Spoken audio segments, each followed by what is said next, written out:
Early morning, sumakay ako sa jeepney. Isa lang ang tao kong kasama tsaka driver. At we took the first flight sa Bacolod to Manila. Dito na, the day after we arrived, tatawag na sa radyo si Cardinal Sin na mag-mass up na sa EDSA.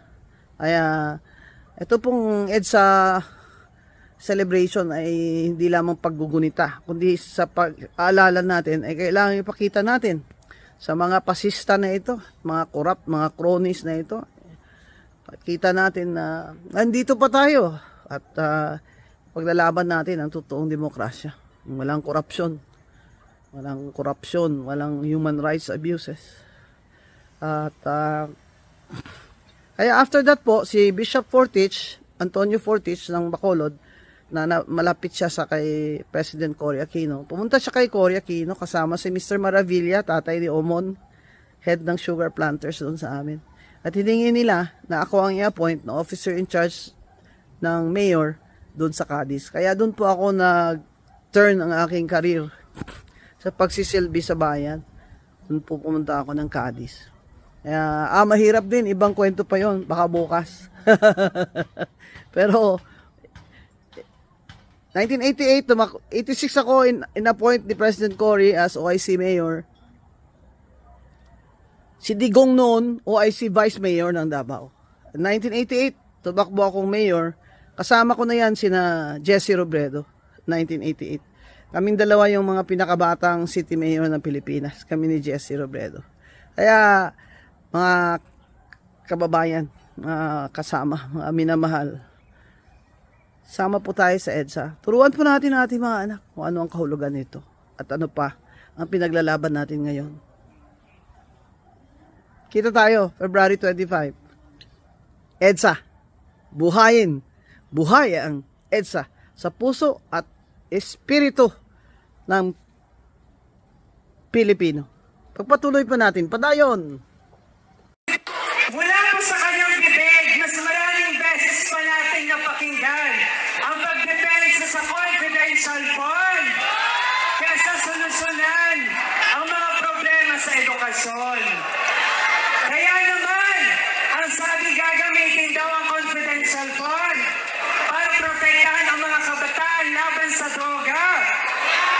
Pero kamakailan lang nabalitaan natin, siya din pala ay isang court sa gera kontra droga. Update po mula sa atin sa loob ng Kamara. Sa loob po ng Kamara, pinag-uusapan din po ang K-12 program. Sino po dito? Pinagdaanan yung K-12 program. Taas ng kamay! Okay ba yung experience sa K-12? Sino nito yung para na pag-experimentohan? Sino yung parang pinaglaruan? Dahil ngayong dagdag na 2 taon ay pahirap, ang gagawin na lang daw po, magiging optional ang senior high school. Pero, ito yung kondisyon. Kung gusto nyong magkolehiyo, kailangan pa rin mag-senior high. May pinagkaiba ba? Hindi talaga pinutumbok ang matagal na ang mga suliranin na yan. Ang nais nila sa mga kabataan, tratuhin mga robot, tama ba? Ngayong mga kabataan, ang gusto nila sumunod lang, hindi marunong magtanong. Kumusta naman po yung Pangulo mismo? Yan yung problema mga lords, pag pinapapasok mo ang anay sa sarili mong bahay. 'Di ba? Tingnan nyo itong si Raul Manuel, no? Tumaba na. Talagang hiyang na hiyang, no? Sa pamamalakad ni Tambalos. Tumataba na eh. Nagiging cocaine na eh. Pansin nyo yung mga pinaggagawa nila, di ba? Grabe, bini-brainwash talaga nila ang mga tao. Na kunwari, walang solusyon na ginagawa si VP Inday Sara. Na kunwari, walang ginagawa si VP Inday Sara sa DepEd. Pero, kita mo naman, ang daming improvement sa DepEd ngayon. Kita mo naman, di ba? Naramdam mo ang pamamahala ni VP Inday Sara sa DepEd ngayon, di ba? Sikat na sikat nga ngayon ang DepEd eh. No? Kasi may mga programa ng ginagawa, adjustment na ginagawa, di ba? At innovation na ina-apply, no, si VP Inday Sara as DepEd Secretary para sa mga kabataang Pilipino. Pero anong pinaggagawa nitong si Kokey na to? Puro lang pamumuna, di ba? At naniniwala pa sa chismis. Sabi pa niya, sangkot daw. No, sangkot daw pala si VP Inday Sara sa war on drugs. Di ba? Imagine ninyo. Grabe talaga. So clearly, mga lords, clearly, ang punteriya talaga nila dito si VP Inday Sara. Simula pa lang eh. Simula pa lang, lalo na nung umugong yung confidential funds. Wala, simula pa lang talagang umiikot-ikot lahat ng to para siraan si VP Inday Sara. Kibuloy, SMNI, Tatay Digong, di ba? Pakwan pakol. Kasi ang goal, di ba? Pasamain ang mga Duterte. That's it. Ito mga lords ha. Sobrang ang dami kong napapansin ngayon na questionable eh. Lalo na yung sa PCSO. 'Di ba? Sa loto natin ngayon. Imagine mo, halos every week may nananalo. Doon pa lang malaking questionable yun eh. 'Di ba? At malaking issue yan kasi billion-billion yan eh. No? At maaapektuhan talaga niyan ang Pilipinas. Kasi malaking pera ang involved eh. Ano pa? Yon, yung sa People's Initiative. 'Di ba? Yung ayuda, bawat perma. 'Di ba? Pangmumudbud ng pera, kapalit ang perma. National interest yun. No? Baga problema yun. 'Di ba? At ang dami pa, sobrang dami pa talagang national problem. 'Di ba? Na kailangan pagtuunan ng pansin. Pero alam nyo mga lords, saan busy ang mga politiko natin? Saan busy ang mga kongresista? Saan busy ang ibang senador? Kay Kibuloy. Ay, nako, kay Kibuloy. Kay Kibuloy sila busy. Ay, what happened, di ba? Yung sa PCSO, okay na sana yun eh. Ginisa na sana yun ni Rapi Tulfo. Pero once lang, hindi na natuloy. Wala na.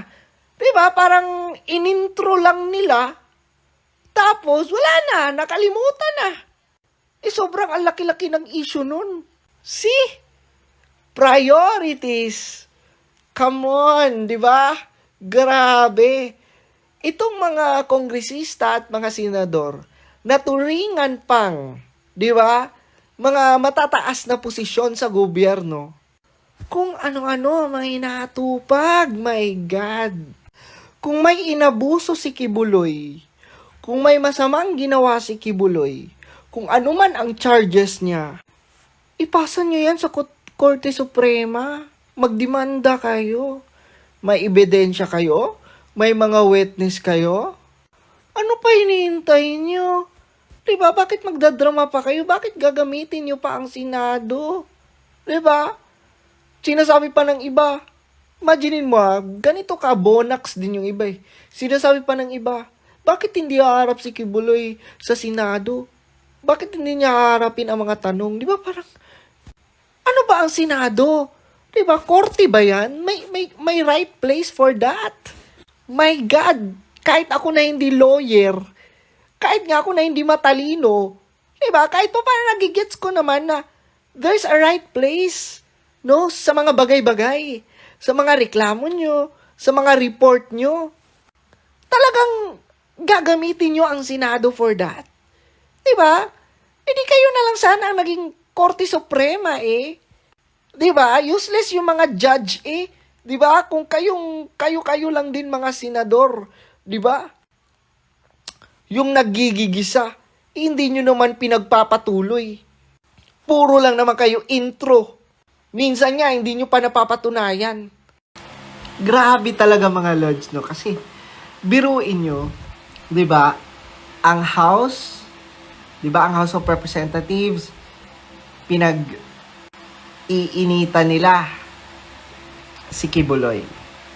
Pagdating naman sa Senate, si Kibuloy ulit. So parang doon na sila busy, no? Pansin nyo mga Lods, talagang yung dalawang institusyon na yun, gustong i-crash down, di ba, si Kibuloy. Mapapaisip ka na lang, bakit ba yung issue ba about kay Kibuloy? Ano ba yan? National interest ba yan? Di ba? Kumbaga, ano bang epekto niyan sa amin? No? Baka hindi naman kami namumblema kay Kibuloy. Di ba? Parang hindi naman kami apektado. Hindi siya general problem ng bansa na kailangan exertan talaga ng grabing effort. Di ba kasi, for example, okay, may inabuso. May dapat na ahensya na lalapitan dyan. Kung may inabuso talaga si Kibuloy, di ba? Pumunta sa karapat-dapat na agency at doon kayo mag-report. May pagmolestya, may pang-aabuso. Okay, may ebidensya kayo, di ba? Ano nyo, no? Ano nyo sa kataas-taasang hukom, di ba? Hindi yung umiikot na lang, no, ang buhay nyo kay Kibuloy. Ano ba talaga si Kibuloy? Di ba? Kasi sa totoo lang, ilang peraso lang naman ang nagrereklamo kay Kibuloy. Hindi natin alam, baka binayaran nyo pa yan. Di ba? Kasi kung talagang totoo yung mga accusations nyo, magsisilabasan na dapat, madami na dapat yung magsisilabasan eh. Pwera na lang kung yung witness nyo ay binayaran nyo. Kasi grabe, sobrang grabe talaga, no? Yung mga priorities ng mga politiko natin ngayon, di ba? Nagsitaasan na lahat ng mga bilihin, di ba? Kumbaga ang mga kababayan natin ay nahihirapan na dahil sa mga pagtaas ng mga pangunahing bilihin. Pero eto sila, focus sila kay Kibuloy. Ang dami-daming issue sa Pilipinas, ang dami-daming problema sa bansa natin na kailangan pagtuunan ng pansin. Bakit gigil na gigil kayo kay Kibuloy? I-let nyo ang Korte Suprema na mag-handle, di ba, sa ganyan, no?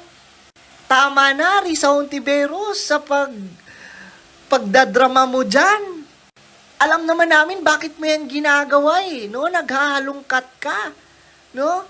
Kumbaga, sinisisid mo talaga, di ba? At gumagawa ka talaga ng paraan para makonect sa Duterte, di ba? Makonect sa mga Duterte. Ay, nako. Di ba? Kayo na lang humusga mga Lods. Ako, sa totoo lang. Lalo na, makikita mo yung mga kongresista, di ba? Nagpapa-press con pa sila, parang anong nangyayari ngayon? Ano nang nangyayari sa bansa natin, no? Talk show? Nagiging talk show na. Nagiging showbiz na. Oh my God. Uy, atubagin natin yung mga kababayan natin. Di ba? Yung mga walang trabaho. Di ba? Yung mga kapos ang kinikita. Isipin natin sila. No? Gumawa na lang kayo ng mga batas na makakapagbigay benepisyo sa mga buhay ng mga Pilipino. Huwag yung puro Kibuloy.